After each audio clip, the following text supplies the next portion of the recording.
রান্না করতে পারলে সব কিছুই অসাধারণ লাগে। আসসালামু আলাইকুম, কেমন আছেন আপনারা সবাই? আশা করি সবাই ভালো আছেন। বড় রুই মাছের ব্রানি রান্না অসাধারণ স্বাদ, অনেক মজা হয়েছে। দেখেন সুন্দরভাবে যদি রান্না করতে পারা যায়, সব কিছুই আসলে ভালো লাগে। রান্নার উপর ডিপেন্ড করে। একদম ঝরঝরা, মাশাআল্লাহ অনেক সুন্দর। আর এত স্বাদ হয়েছে। মাংসর আসলে একটা স্বাদ, মাছের একটা স্বাদ, তবে মনে হচ্ছে যে অসাধারণ মাছেরটাই লাগছে।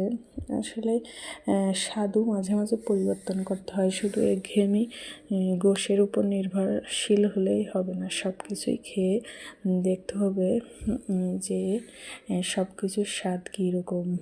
মাশাআল্লাহ অসাধারণ হয়েছে।